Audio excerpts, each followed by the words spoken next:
The untouchable True School Sports Empire proudly presents something the boxing games are missing. Hey, what's going on?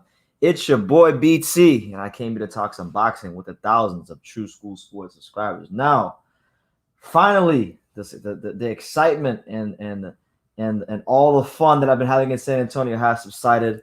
I finally got back to my hotel room back here in the beautiful city of San Antonio. Oh my God! Listen, my first time in San Antonio.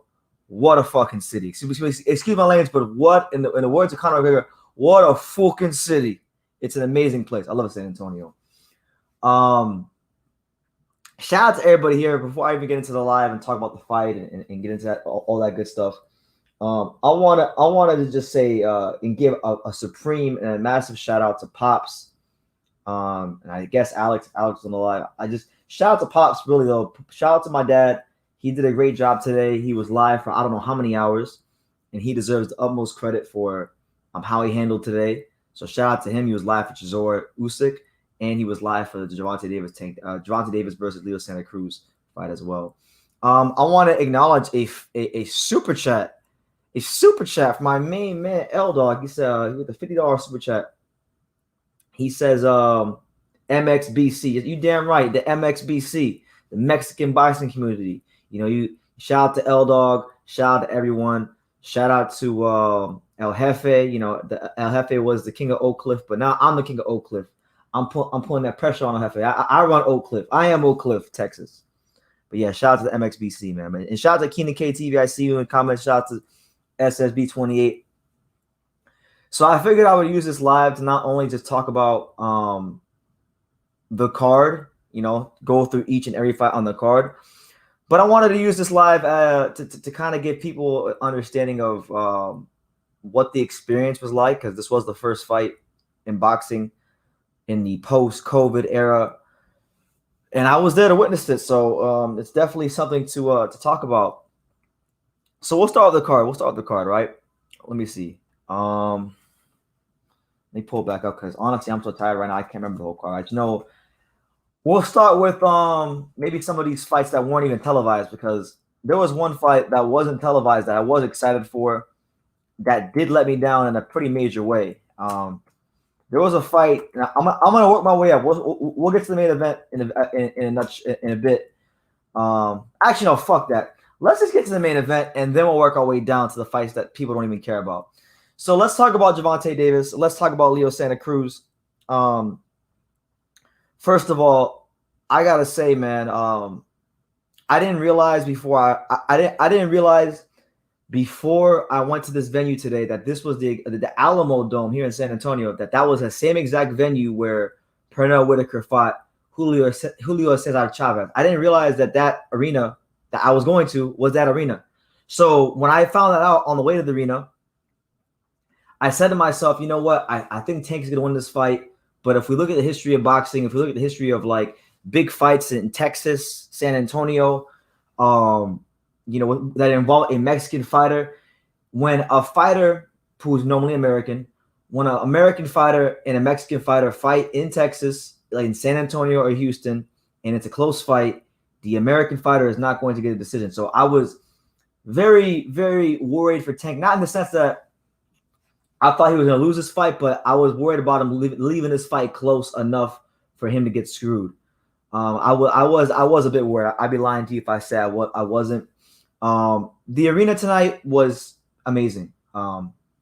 First of all, the Mexican fans really came out to support Leo Santa Cruz. I mean, that was a no-brainer. I would say for every person that was supporting Gervonta Davis, there was about 10 to 12 Leo Santa Cruz supporters. I mean, it was a pro-Mexican crowd. There was Mexican flags everywhere, fucking sombreros, the whole shit with I don't know what it's called, but that the little wardrobe thing that they always wear. It was a really Mexican crowd, as you would expect in San Antonio, right?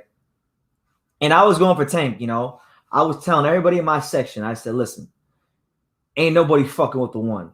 I was trying to tell people that nobody's beating the one.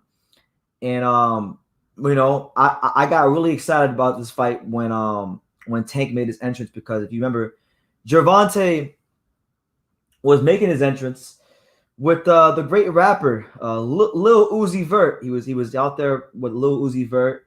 So when I saw that, I said, okay, he got Lil Uzi Vert walking him to the ring. He's got the Mexican trunks on, you know. He's got the Mexican trunks on with the sombrero on. So hey, L Dog, maybe Gervonta Davis, is a secret member of the MXBC. Should we consider making Gervonta Davis a member of the MXBC? Because I mean, he had the trunks on, he had a sombrero. He, you know, his entrance started off with Mexican music. I thought it was lit. And I just knew, just like walking into the ring, seeing the focus in his eyes, seeing a certain sharpness in his eyes, I knew for a fact that Gervonta Tank Davis was going to be the one tonight, and that's what it was, man. That's what it was. And listen, guys, if my voice sounds a bit messed up, it's because I was yelling, I was screaming my ass off. I was really excited about how the fight ended. Now, the first round, Leo Santa Cruz comes out, guns blazing. You know, he has that Azteca Mexican warrior spirit that these fighters tend to fight with. He had a lot of pride, and he wanted to show early on that, hey, I'm the smaller guy, but I came here to win. I came here to fight. And there was an incident towards the latter stages of that round where both fighters got their legs tangled together, and it looked like I didn't think it was a knockdown. It looked like one of those normal instances where the orthodox fighter and the southpaw fighter get both of their lead foots tied up, you know. So that's what I thought it was. A lot of people in the arena, the pro Leo Santa Cruz crowd, were going crazy. They were like, "Oh, it was a knockdown." I mean, I'm not gonna lie to you. Even I thought it was a knockdown at first, but you know, it is what it is, man. It is what it is. But Leo had, in my opinion, right, because the judges were scoring a lot of these early rounds with Tank. I thought Leo had a great start to the fight. I think before the knockout on my call, when I was scoring it in the arena, and listen, it's kind of cool that I was in the arena because I'm not privy and I'm not hearing the Showtime commentating, so I'm just going off of what I see in the arena. And what I had the fight before Gervonta Tank Davis caught a case and completely decapitated Leo Santa Cruz was I had a 3-2 in favor of Leo. I thought Leo was outworking him. I thought his pressure was pretty good. But then there was a sudden change in that fifth round. In the fifth round, Tank Davis came to the realization that, hey, this guy's punches can't hurt me, and he walked right. He started walking him down, and that's when I knew that Leo was, you know, for lack of a better term, Leo was fucked. He was done. There was nothing he could do. You know what I'm saying? So, yeah, man. You know, fifth round he came. Leo was doing a good job putting pressure throughout the first 1 to 4 rounds. Fifth round, Tank begins to walk down Leo Santa Cruz. And then I got to tell you guys, man, just to paint the picture, right? So where Leo got knocked out, so Leo got knocked out in the corner that was facing me. So like he got knocked out on my side of the arena where I was sitting. So I remember Leo Santa Cruz is on the ropes. He's kind of like looking for these openings to take off the ropes. And then, you know, I'm seeing Leo throw these 1-2s and whatnot, and some of them are landing. And then all of a sudden, Gervonta Tank Davis, he's all the way out here. He catches the shot, and he just goes, yow. And I just see Leo Santa Cruz just go like this, and he was dead.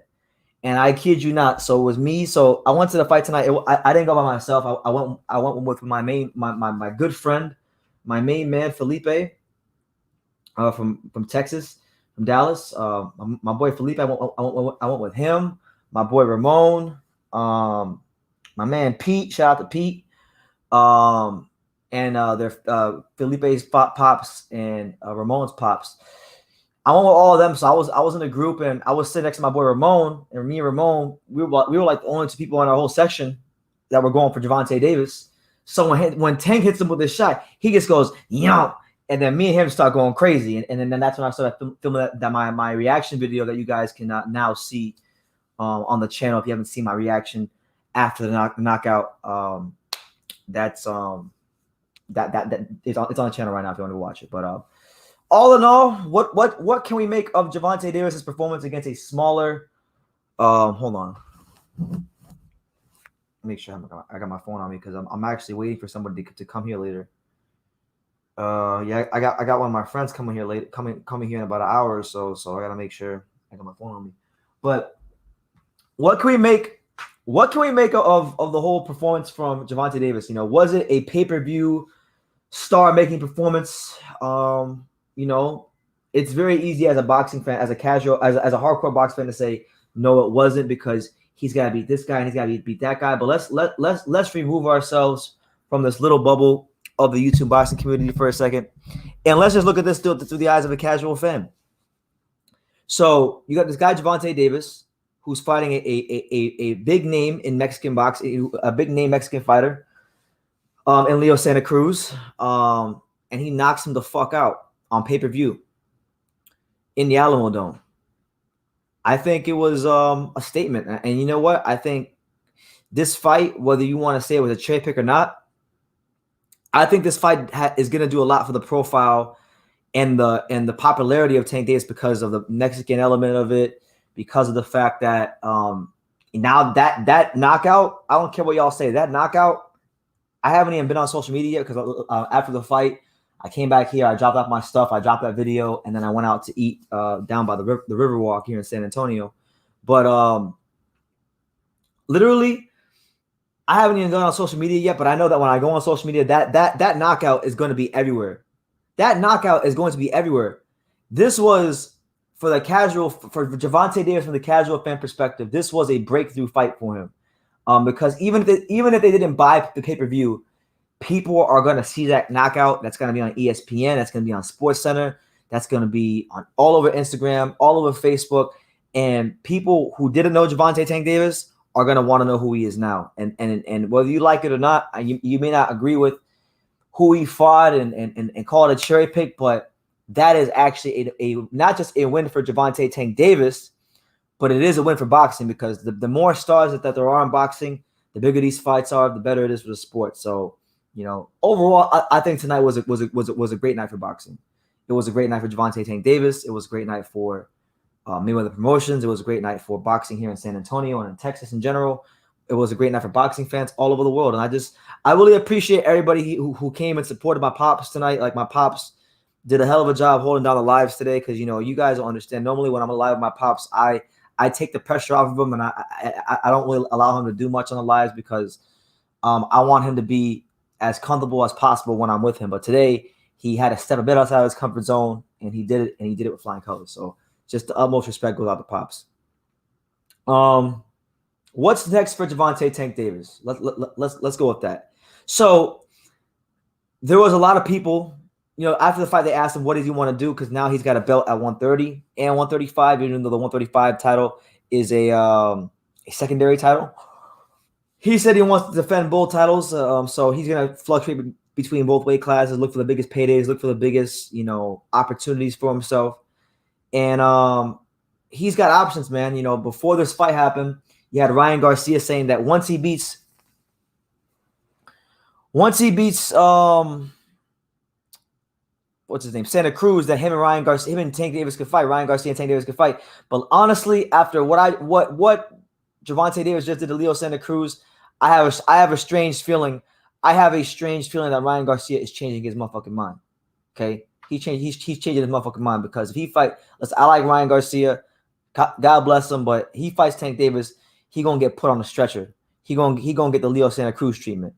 So at least right now, I think for him, if he gets a couple more fights, like 2 or 3 more fights, he'll be ready for it. But right now, you know, he don't want that smoke. He just doesn't want that smoke. You know, you got him. Obviously, you got Devin Haney, who we'll talk about on this live later as well. You got him. You got Teofimo Lopez, which I think would be an amazing fight because both of them are power punchers. Both of them, I think, have a legitimate claim as the best young, exciting fighter in boxing. You got that fight. You got Lomachenko. I mean, if Lomachenko wants to make that fight, I think right now for Tank, the Lomachenko fight would be at the perfect time. You know, he's coming off a loss, shoulder surgery, shoulder injury. Tank's coming off of a statement win on pay-per-view. You know, to me, it'd be the perfect time from a manager standpoint to definitely looking to making a Lomachenko fight. Even though I know he's coming off a loss, I'm looking at it from a manager standpoint. By the way, shout out to my man L Dog, the True School Sports Soldier. He says, glad to see you doing well, BT. Live boxing is back. Absolutely. Live boxing is back. Boxing in America is back. Gervonta Tank Davis is bringing boxing back to the fans. And that's what it is. Shout out to Tank Davis. Make sure y'all smash that like button. Make sure y'all hit the subscribe button. Make sure y'all super chat. If you enjoyed my Pops commentary, super chat. If you enjoy my commentary right now, hit that motherfucking super chat. L Dog, did you do commentary today? Were you on True School Sports with Pops, or where were you at doing commentary? Because Jed Kyle says you did a great job on commentary. Yeah, so he's got a lot of options, Tank Davis. He's in a great position. I think now it's fair to say that, whether you like it or not, that performance tonight really pushed him into pay-per-view stardom, and a star is born. A star is born, man. I liked what I saw from Tank. I like the fact that defensively in these early rounds, when Leo was peppering him and Leo was unloading a lot of punches, I saw a composed Tank Davis. I saw a Tank Davis that was rolling with a lot of shots.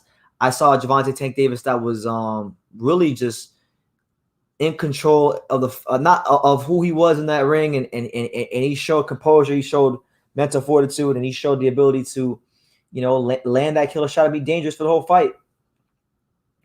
SSB28, shout out to him. He says, BT, what was your scorecard? I actually had Leo up. I thought Leo was winning a lot of these rounds in the early parts, so I had him on 3-2 before the knockout.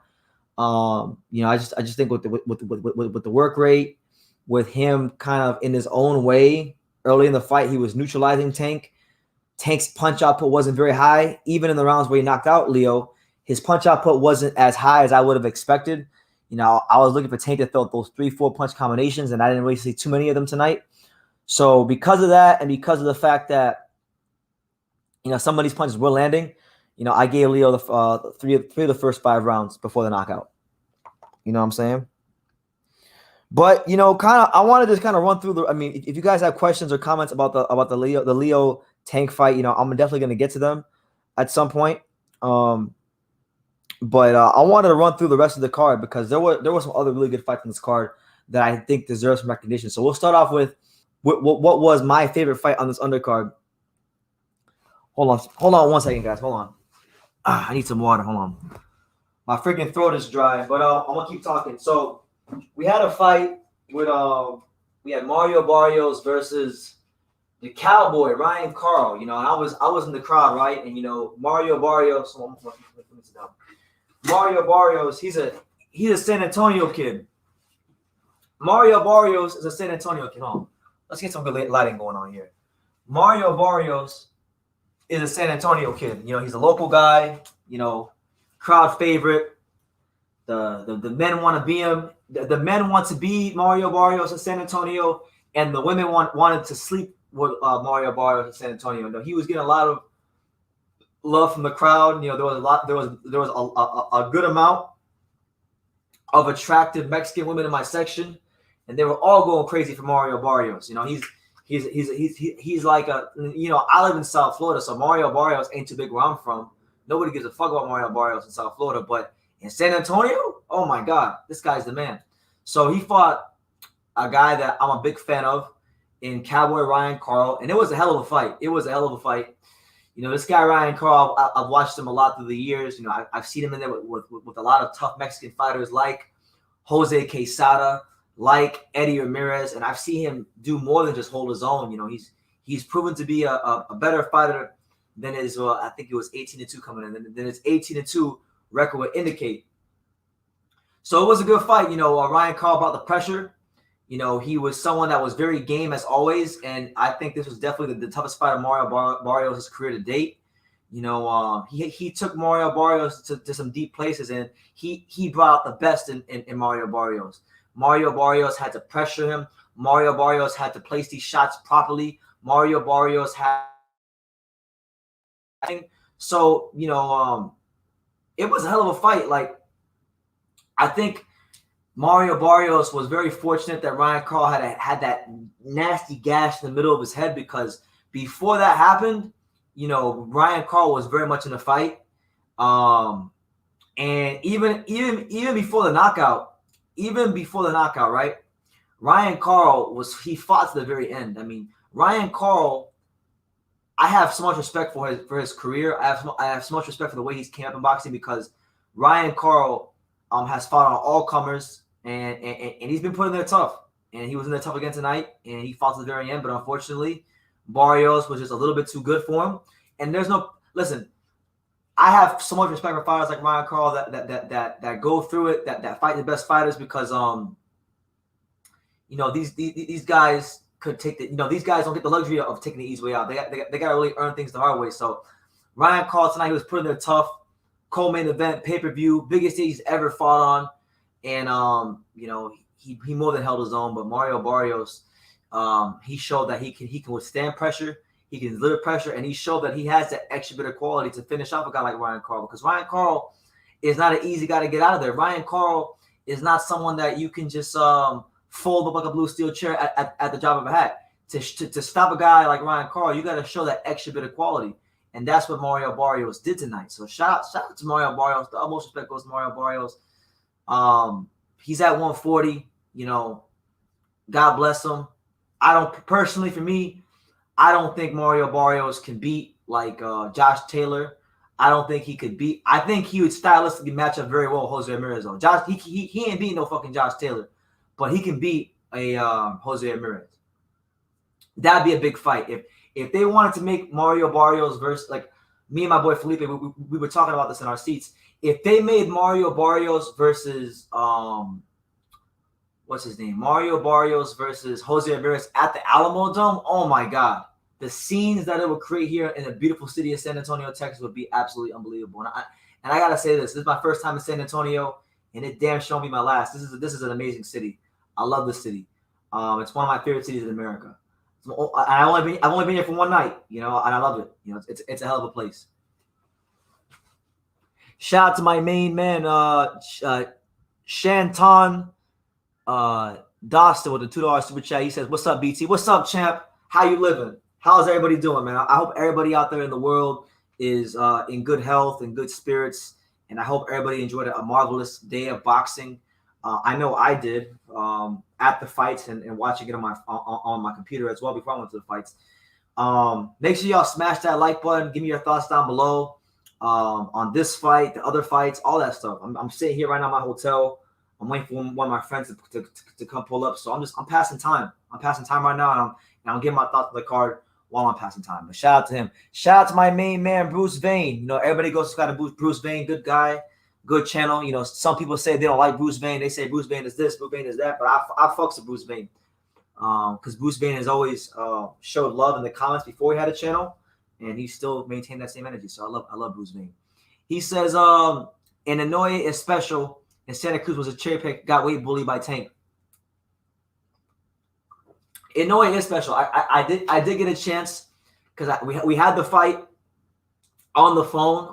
My boy had the fight on his phone. I was watching it, and I did see the knockout. And I mean, shout out to Inouye. Another statement performance from him. People may disagree with me, but I've had him on my pound for pound as my pound for pound king of boxing ever since he beat Donaire. He's my number one. And that hasn't changed. I'd probably have him number one. Probably Crawford number two, maybe Canelo 3. I mean, I haven't done my pound for pound list, so don't crucify me, but I'm just telling y'all what I think. My main man, 50 gram, Rex Righteous. Shout out to my boy Raphael. Raphael, I hope you're doing well, champ. I saw your post on Facebook, so I don't know what's going on with you, champ, but I send blessings and great energy and may God just be with you. May the presence of the Lord just be upon your life, man. God bless you.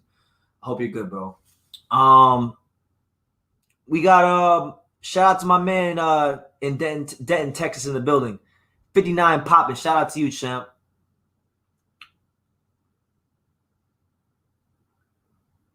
Yeah, Rex, call me when you can, champ. Not right now because I'm live, but yeah, call me, message me, and we'll set up a call soon.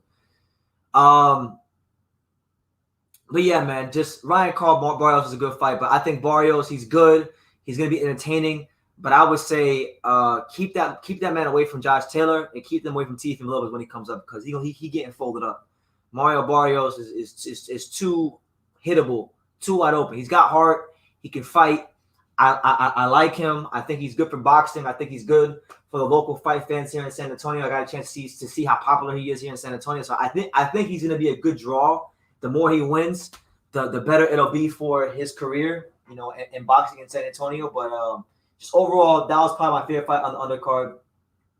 Another good fight on the undercard was Isaac Cruz. Yes, that Isaac Cruz. Yeah, Isaac Cruz, fresh off of his loss. So Isaac Cruz, if you remember correctly, Isaac Cruz had a fight last year on Showbox. He fought Thomas Matisse from Ohio. And Thomas Matisse, for those of you who have never seen Thomas Matisse fight, Thomas Matisse is a tough fighter, a game fighter, a respectable fighter, and I think he just barely beat Isaac Cruz. And when Isaac Cruz took on the veteran Diego Magdaleno tonight, he fought like a guy who had something to prove. He fought like a guy that was coming off of a loss. He fought like a guy that wanted to announce himself to the lightweight division as a true player in the lightweight division. You know what I'm saying? And he didn't waste no time.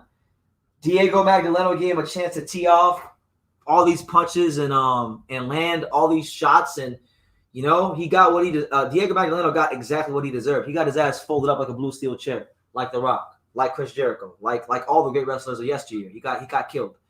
That was a 135-pound. That was a lightweight title eliminator, and that was an IBF lightweight title eliminator, if I'm not mistaken. So if I'm correct in my thinking, that would have to mean that because Isaac Cruz beat Magdaleno, he fights George Kambosos, who beat Lee Selby in the other IBF lightweight title eliminator. I could be wrong, but I think that's how it works. That's how it should work, at least. And I think that'd be a good fight. Isaac Cruz, I don't want to gas him up too much because Diego Magdaleno is an old fighter. He's already been pieced and ruined by Teofimo Lopez, but he's definitely someone that and Isaac Cruz, he's someone to watch out for. My main man, L-Dog, he says, that hotel room looks nice as fuck. Yeah, man. I don't want to disclose exactly where I'm staying because, there's 133 people in here, and there might be one in San Antonio, but let's just say I'm probably staying in the nicest hotel I've ever stayed in. I'm staying in a 5-star hotel. It's fucking ridiculous, man. It's probably the most amazing hotel I've ever stayed in. And I thought yesterday why I stayed at was nice because I was in Austin, Texas yesterday, but this place takes the cake.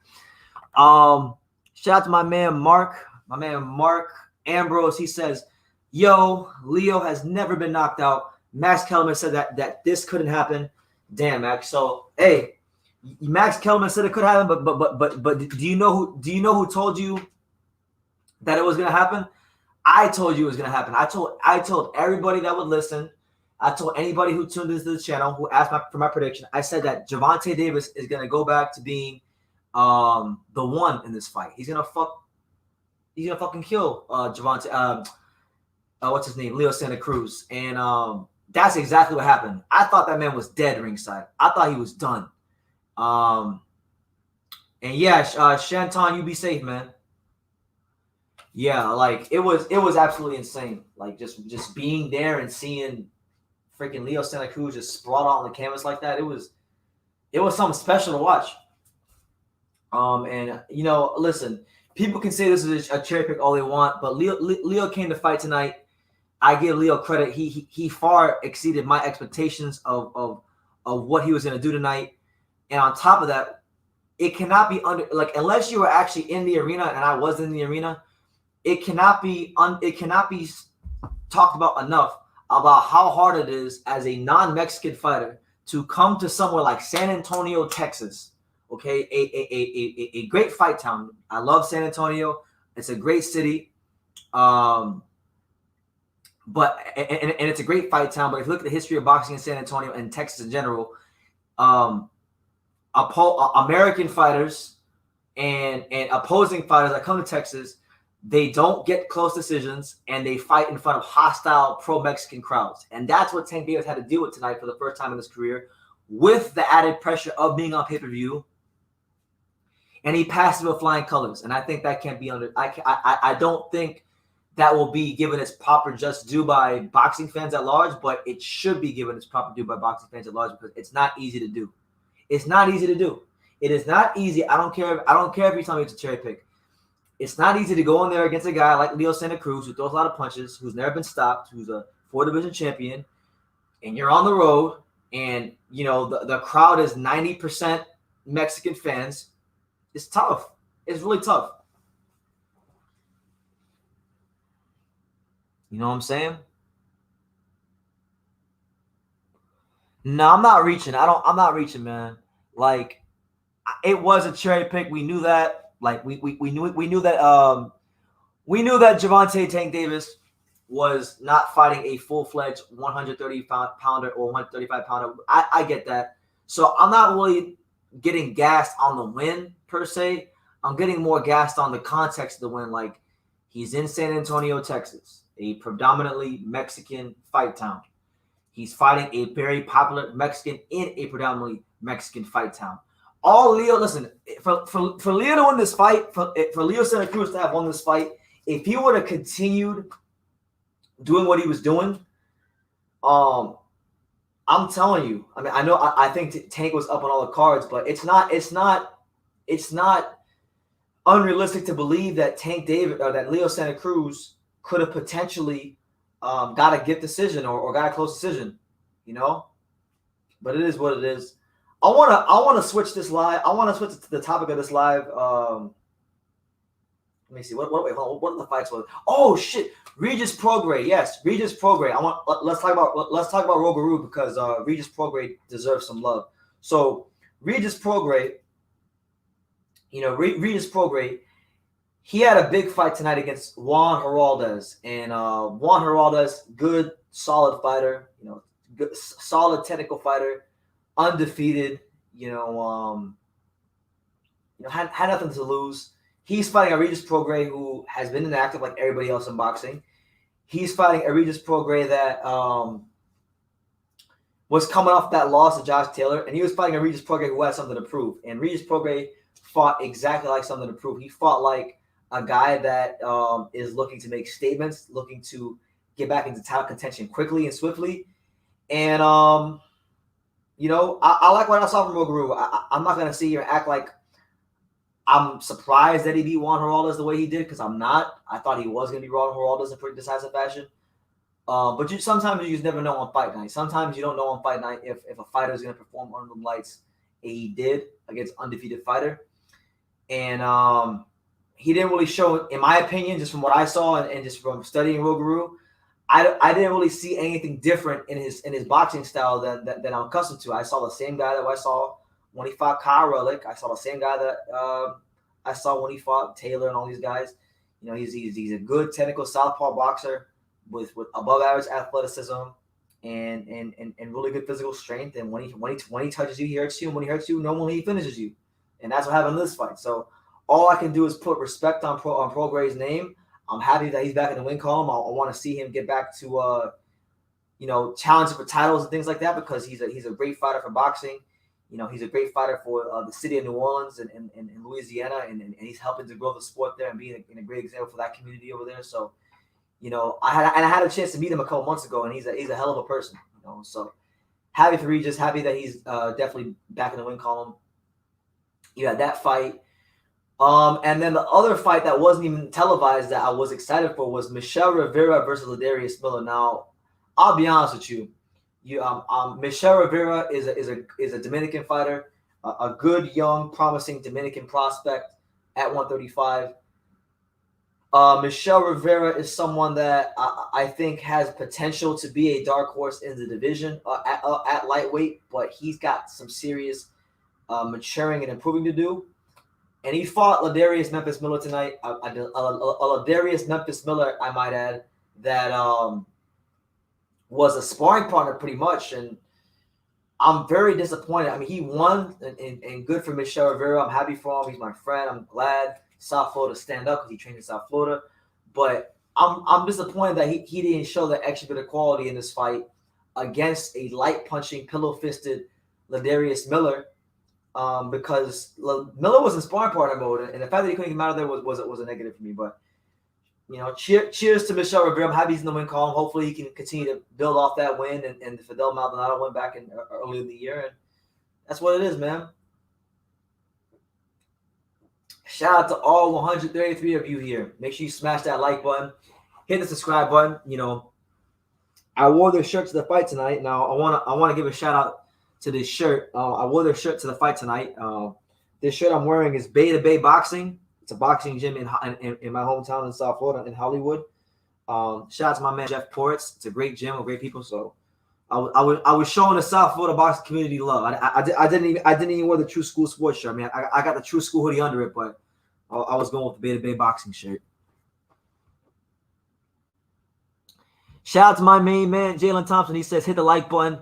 Salute True School and the 954. Let's run it. You damn right. South Florida stand up. 954 stand up. Let me lower my chair because I want to be at Alamo with my computer.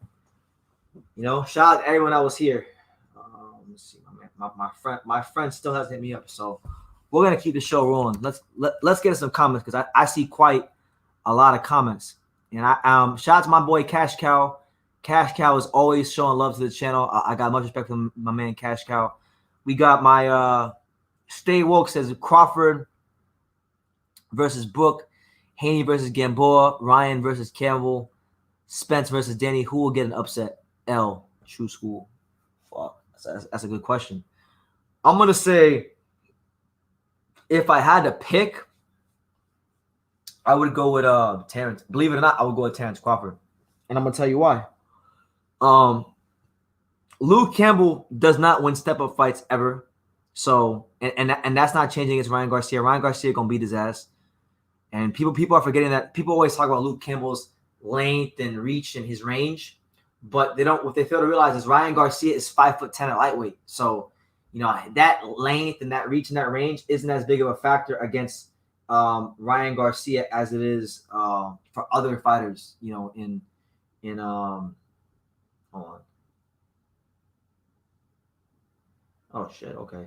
Yeah, that's not as big of a factor for him as it is for other fighters. So I don't think he's gonna lose. I think the speed, the youth, that will show itself somewhere in the middle rounds, and he'll probably hit Luke Campbell with something big. But it will be a good fight for as long as it lasts. Spence versus Danny could be an upset, but I don't think Danny will pull it off because the reality is this. Danny Garcia, he unfortunately for him, he just doesn't throw enough to beat Errol Spence to outwork him. And at 147, he ain't really carrying that kind of pop to hurt these top guys at 147.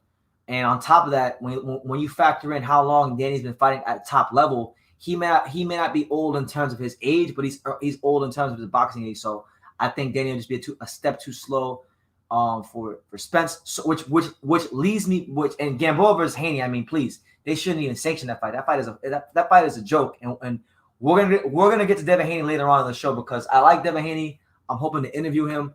I'm hoping for the love of God that he steps up and fights somebody with a pulse.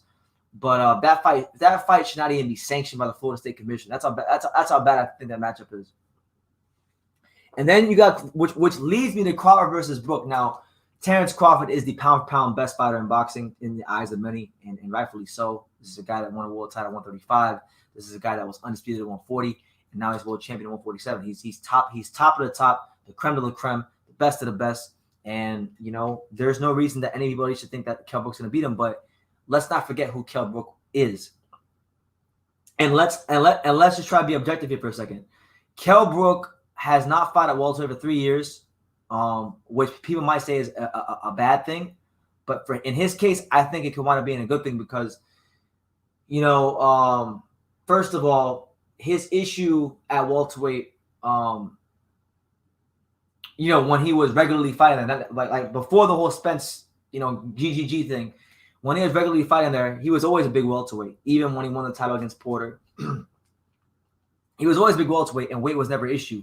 Weight only became an issue when he went to 160 and then had to make a sharp weight cut down to 147 in such a quick manner just to defend his title against Spence. So that's when weight became a factor. But now you have Kell Brook, who's had time to prepare for this fight. This is a guy who at one point was arguably the best welterweight in all of boxing for a very short period of time. He was a world champion. And to this very day, he's beating Sean Porter easier than anybody else who's beating him has. So you can't just write off Kell Brook. Because when we talk about Kell Brook, we're talking about a fighter who is fluid in the fundamentals of boxing. We're talking about a fighter that takes on challenges and risks. We're talking about a fighter that, has one of the best jabs in the division. He's no slouch, and he has a fantastic right hand behind it. He's no slouch. And if you want to be even more technical, if we look at who Crawford has fought at 147, Kell Brook is the best and most skilled big man he's fought at 147. So that in itself makes this fight the most interesting, the most intriguing. And I'm picking Crawford to win, but I am putting his ass on upset alert. You heard it here first on True School Sports. I think he's gonna win. I'm picking him to win, but I'm putting him on upset alert. So to answer your question, I'm going with Kell Brook over Terence Crawford. You know what I'm saying? Shout out to everybody in the chat. Shout out to everybody here. I appreciate everyone. Make sure y'all support the channel. I want to give you guys some heads up on some content you can expect here on True School Sports. I haven't had a chance to finish editing all of it because I've been on the run. I've been here in San Antonio. I've been traveling. But I pretty much finished editing all my Philip Hergovic clips and interviews. So that'll be out this week before his fight. I got an interview with Jonathan Rice, who just fought Efe Agjago. That'll be out this week. And just all kinds of great stuff, man. So stay tuned for that on True School Sports. Also, I don't know if you guys can see, but right here, so right over here, I got the new True School Sports colorway, the new Vice City South Beach colorway. You can expect an announcement on the new True School Sports logo merch, t-shirts, hats, apparel, hoodies, sweatshirts, all that good stuff. We're going to be announcing that very soon here on True School Sports. So if you like that logo and you want it on the shirt, it's coming out very soon. So be on the lookout for that. But yeah, man, getting back to just boxing in general. Let's talk about that UK card for a bit because I didn't get a chance to. I wasn't like switched on to that UK card that much, but I did get a chance to watch the main event. I did get a chance to watch, Usyk and how he looked, and he that fight went pretty much how I thought it would go. I thought Chisora was going to press him. I thought Chisora was going to be very difficult. I thought Chisora was going to be very game. I thought Chisora was going to land some good shots, which he did. He was there to fight, as he says, War Chisora. But unfortunately, Derek Chisora just doesn't have the tools to compete with Usyk. And as those rounds went on, Chisora's punches got more loopier. Usyk's got sharper and better over time, and he took care of business. And I think it was for his first test of heavyweight. I think he passed it from what I could see with flying colors. So it's a good building block for him. Is he ready for a big heavyweight fight next? I don't know, but I wouldn't mind seeing him against Anthony Joshua. I think that'd be a good test for him. Obviously the fight we want to see is AJ versus Fury, but if we can't get AJ versus Fury, then I think AJ versus Usyk would be just as good. In my humble opinion, in my humble, frivolous opinion. Oh, wow. Cash Cow says, True School Sports request for more Rick Glazer interviews. You know what? I'm glad you mentioned his name, Cash Cow, because I was on Twitter. I went out to eat before I came here. I went out to a restaurant out down by the Riverwalk here in San Antonio. And I was on Twitter. I wasn't on Twitter. My boy Felipe was on Twitter. And Gervonta Tank Davis he actually tweeted at Rick Glazer. I forgot what he said, but he tweeted something at Rick Glazer. So I gotta ask him about that the next time we have him on, because I'm sure Rick's gonna have a lot to say about that. But yeah, for sure, I'll definitely be asking Rick Glazer for an interview real soon. Hergovic versus Daniel Dubois. Hey, well, you know what? Hey, L-Dog, I see you in the comments. So I want L-Dog is a Hergovic fan, and there's 101 of you here, or 91 of you here. Philip Hergovic, in the interview I did with him, I'm letting L Dog know this in advance because I see Stay Woke mention something about Hergovic and Daniel Dubois. So I brought up that I brought up to Hergovic that me and my dad have a bet going on about who would win in a fight between Hergovic and Dubois. My dad's got $20 on Dubois. I've got 20 on Hergovic, and I told Hergovic about it, and Hergovic encouraged me to bet even more money. He said that I should bet $10,000 on my dad because I will make a lot of money, and that's actually in the interview. So L Dog, watch out for that. But yeah, man. Getting back to Usyk, I think Usyk versus Hergovic would also be another great fight because Hergovic is a guy that he's coming up in the heavyweight division. He's getting better. He's improving with every fight. Usyk is very mobile. He boxes on his toes real good. I think that could be a good fight. There's a lot of good fights out there for Alexander Usyk. It's just a matter of what does he feel is the next best move for his career. So you had that. As far as George Kambosos versus Lee Selby, I watched it, but I didn't pay the most attention to it.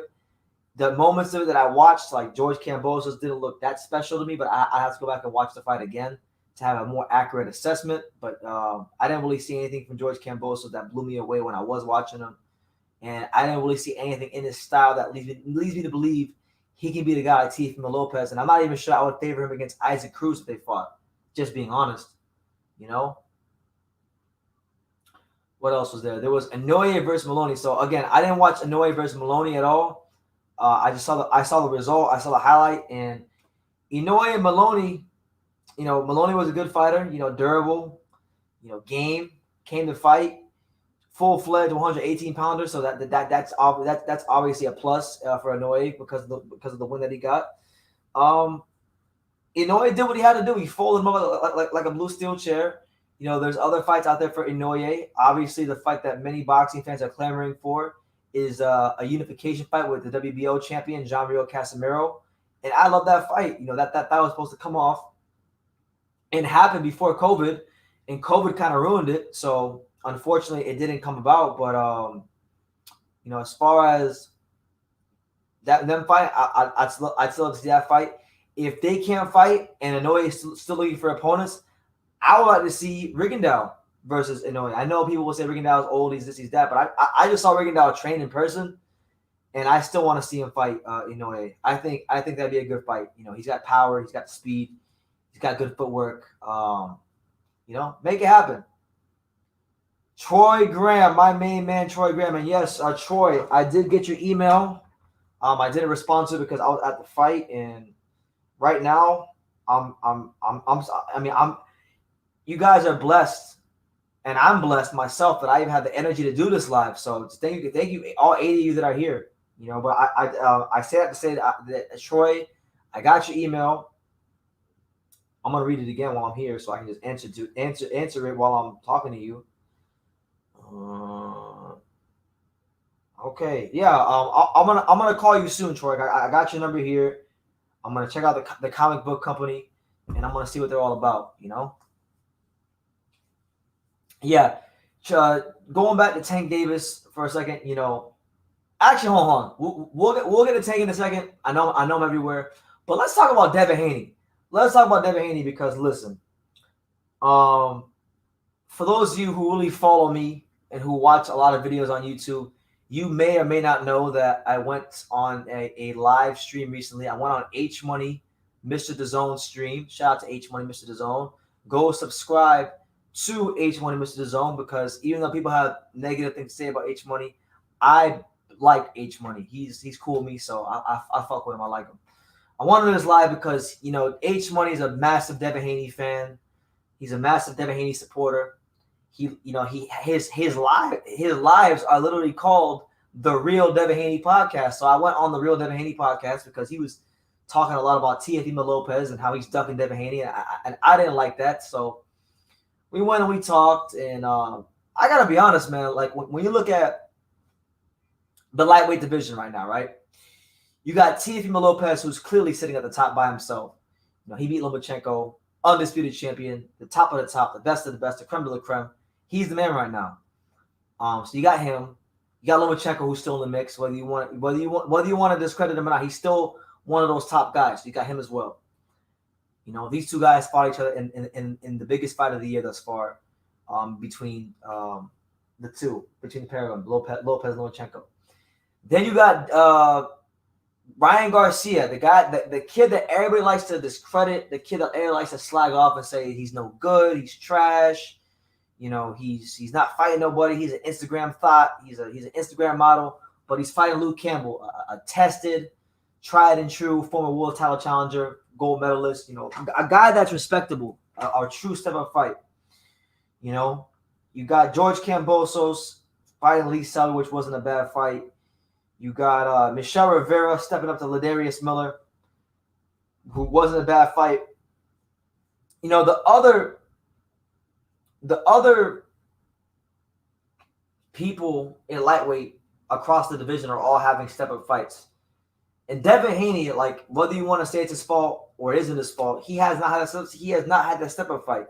He hasn't fought like any former, like, well, he's fighting Gamboa, who he's all right, Troy. All right, take care, Troy. Get some rest. He's not fighting anybody. He's not even. I can't even say that he's fighting Gamboa. He's fighting the corpse of Gamboa. And truthfully speaking, the Florida State Commission shouldn't even sanction the fight because Gamboa. It's a known fact. Anybody who's up in the boxing who knows what they're talking about, it's a known fact. It is an undisputed fact that Gamboa has been a shot fighter since 2017 when he got stopped against Robinson Castellanos with 12 losses. You know. That's what it is. That's what it is, man. He's been a shot fighter for damn near half a decade, and people want to hype up Gamboa versus Haney. So while Lopez is fighting, you know, Lomachenko and doing 3 million views on ESPN, Tank Davis is delivering star-making performances on pay-per-view against Leo Santa Cruz, you know, in front of the Mexican fan base. You know, while that's happening, you got Devin Haney fighting Yukio Gamboa, a shot fighter, at a closed-door event that nobody's going to go to. It's just not a good look. It's not a good look when you consider what else is going on in the lightweight division. You know, even Ryan Garcia, the Instagram thought, he's taking on Luke Campbell. So Devin Haney's got to pick it up. Devin Haney has to really raise his standard. I know people want to say he's the next Mayweather, he's the next this, he's the next that. But for me, like, you know, I don't know where you guys are from, but I'm from South Florida. I'm from the greatest region in the world, South Florida. Where I'm from, you can't just claim that you're something. You got to actually prove it and show that there's some merits to what you're saying and what people are saying about you. And Haney, I will not deny he's got potential. I will not deny that he's got an A-level skill set. But you never know if a fighter is an A-level fighter until you put him in there with a true test, and he hasn't had that true test yet. So we'll see what happens. Much respect to the young kid Devin Haney. He's fighting in my hometown next weekend, DAZN, Hollywood, Florida. I'm hoping, and it is my most sincere wish, that while Devin Haney is in my hometown, that Bill Haney and Devin Haney and your boy BT, Brandon Taylor from the Untouchable True School Sports Empire can all get together, all meet up and give the fine subscribers and the fine fans of boxing a great interview, you know, because that's what I'm known for. I'm known for delivering not just okay interviews, not good interviews, but great interviews. So that's what I'm looking forward to. Shout out to my main man, Stay Woke. He says the following. He says, the pyramid is as it stands right now. Teofimo, Tank, Loma, Haney, Ryan, Shakur in order. How it will finish, Teofimo, Shakur, Haney, Ryan, Tank, Loma. I'm going to agree with you because I like what you said right there, Stay Woke, because I have this conversation all the time with Devin Haney fans and people who want to hype up Devin Haney. And I'll be honest with you, I think Shakur Stevenson is a better fighter than Devin Haney. I think he's a smarter fighter than Devin Haney. I think if he fights Devin Haney, he'll beat the shit out of Devin Haney, in my humble opinion. I think he's just a better fighter than Devin Haney. I think Shakur Stevenson is special. Shakur Stevenson is the only young fighter of the bunch between, like, you know, Tank and Low, or not Tank. Because Tank's a bit older, so I'm talking about the younger crop. Ryan, Devin, T.O., Shakur, them guys. He's the only one out of that bunch that I think has a chance to be better than Teofimo Lopez. The only one. The only one. Gervonta Davis could be, but I'm as much as I like him and as much as I like the one thing, I'm not sold on him yet because I've yet to see him actually flatten a guy like he did Leo Santa Cruz. I've never seen him flatten a full-fledged 135-pound fighter like that. And the last time he fought a full-fledged 135-pounder in Gamboa, he looked like trash. So I'm gonna reserve my hype on Tank in that regard. I'm not gonna get too gassed off this win. Devin Haney, I like him.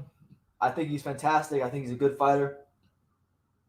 But I'm not as sold on Haney as most of the boxing world.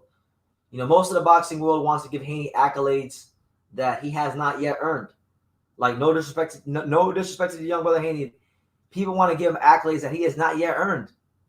Like, they want to call him the best fighter in boxing when he has not fought anybody to want to be being called the best fighter in boxing. So I like Shakur over Haney. I like Teofimo over Haney.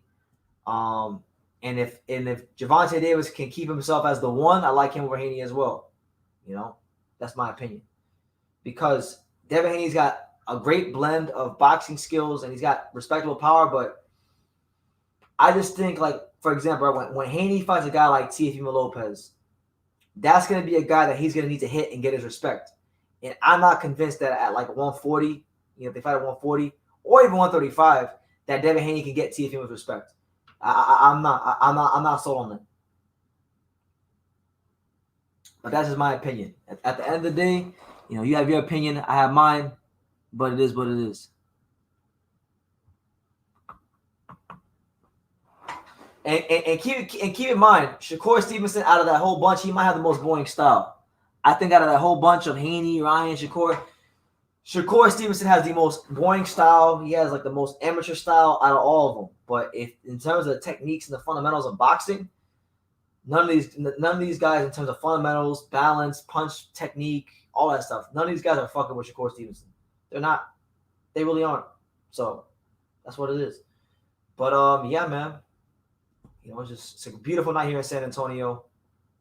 I'm so happy I came out to this fight, and I appreciate everybody supporting the channel. We've come such a long way here on True School Sports, and we're gonna continue pushing because I have so many people here I have so many people that you guys don't even know. Like some of you guys who comment on these lives and they're here for every live and show support. Like, you don't really understand what it means to me that you show up as often as you do. There's so many things that you could be doing in the world with your time, like being with your kids or your family or your girlfriend or doing your hobbies or boxing yourself or exercising yourself, anything. But a lot of you guys willingly choose to come to True School Sports. And for that, I'm so grateful, and I don't take it for granted. I really don't. But getting back to next week, Gamboa versus Haney, that's our next live fight reaction. I'm not really expecting too much from Gamboa. If he wins a round in decisive fashion, then I'm gonna put it to like this. I'm so sick of Devin. Like I love H Money. So no disrespect to H Money, but like H Money and the Devin Haney cult, that like they cry Devin Haney so much, man, that it almost makes you want to see Devin Haney lose, because they always talk about, like, when Teofimo Lopez fought Nakatani and he only lost 3 rounds. They say Teofimo got exposed against Nakatani when he won the fight easily, and that he lost, which is ridiculous. So I'm saying it right now. If Devin Haney loses 1 round to Tank, or not Tank, if Devin Haney loses 1 round to Gamboa, where Gamboa is tagging him, where Gamboa looks good or anything like that, I'm saying he got exposed, because they're all saying that everybody else gets exposed. So I'm gonna give the Devin Haney fans a taste of their own medicine if Devin Haney doesn't perform perfectly against Gamboa, a shot Gamboa, a decrepit Gamboa.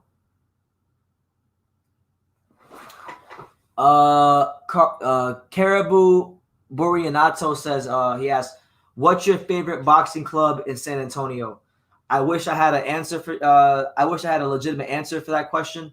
I'm not really familiar with the San Antonio boxing scene. I know Robert Garcia has a gym here, but this is my first time in San Antonio, and I didn't have the honor or the privilege to go to any of the gyms, so I can't give you an honest answer. But San Antonio as a city is amazing. You know, I'm definitely going to come back here again next year at some point because it's just it's a great time. It's the people are friendly. There's a lot of beautiful Mexican women here, so I like that too. The atmosphere is great. The vibes are great. I love it. You know, I hope they put on some more fights in San Antonio.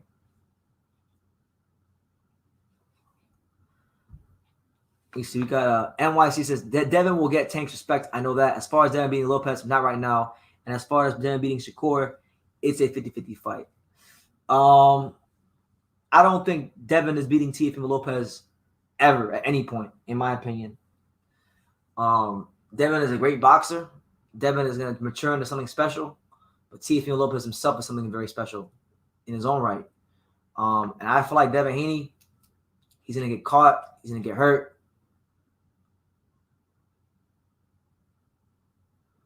That's funny. Jalen Thompson says, don't worry, BT. Lord Devin Haney is about to bless us with what? With what? A fight against a guy that should be in a nursing home in Gamboa? I mean, I like Gamboa, but like shit, man. Gamboa is about 5 punches landed on him away from going to a nursing home.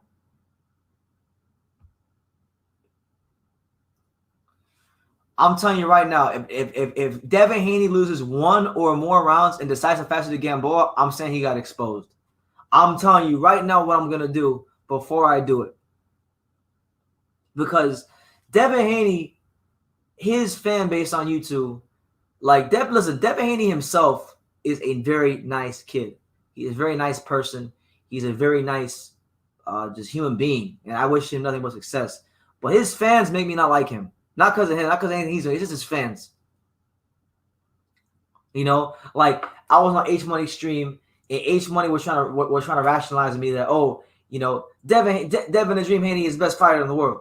Devin the Dream Haney is fighting Gamboa, who beat Salido, who beat Lomachenko, who lost to Lopez. Are you serious? Are you serious? Like it was insane. But yeah, man. What else? What else happened in boxing today? Michaela Mayer won, so good for Michaela Mayer. I think Savannah Marshall boxed. And there's so much boxing I got to catch up on tomorrow. Edgar Balanga versus Steve Nelson is next. Oh, really? That's a hell of a fight. Steve Nelson, strong, sturdy. I think he's undefeated. He trains in the Terence Crawford camp, you know, with Brian McIntyre. That's a good fight. That's the kind of fight for Balanga that I think, you know, maybe Steve Nelson is the one to get past the first round. Maybe he is. I don't know. We'll see.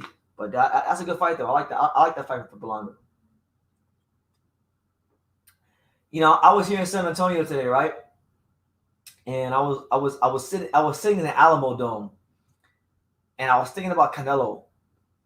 And I was thinking about Canelo versus Berlanga in an arena like the Alamo Dome. And I think Berlanga in 18 months to 2 years' time is going to be one of the biggest stars in all of boxing. Remember I said that. I think Edgar Berlanga will be one of the biggest stars in all of boxing, especially because of the fact that he's already planning on in 2021 to box on the Puerto Rican Day Parade in New York City, which if you guys don't remember, and for those of you that just don't know, Miguel Cotto used to box on the Puerto Rican Day Parade every year for like 4 years straight, 4 or 5 years straight. That was his date. That was his holiday. That was him selling out the Garter. That was Cotto in his prime. And Berlanga's trying to go on that same route. He's trying to go that same route, and I feel like once he has that fight at the Garter next year, no matter what the tickets do, you know, he's going to be well on his way to getting a Canelo fight. And that will be, if Canelo's around, if Canelo decides to take a fight, that will be the biggest fight in boxing because it's the biggest Mexican star versus the biggest Puerto Rican star, and it's classic Mexico versus Puerto Rico. So I can't wait. I just hope Balanga gets the right amount of experience to deal with Canelo in the ring. Yes, Berlanga's power is very scary. Berlanga, he's got fight-changing punching power. He's got that kind of punching power that when he touches you, he's gonna change your whole perception on why you box. He's gonna change your whole perception on, you know, why it is you want to box in the first place, because that's just what he does. That's who he is. So, you know, shout out to Edgar Balanga, you know, the chosen one. That's what he calls himself, the chosen one. But Steve Nelson's a good fight because Steve Nelson's not gonna come lay down. Steve Nelson, I think, can maybe even win a round. Can somebody finally win a round off of Berlanga in the professional ranks?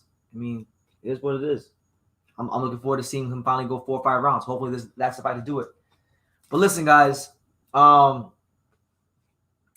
gave my take on Tank Davis, you know, beating up Leo Santa Cruz. He caught a case. He caught a body.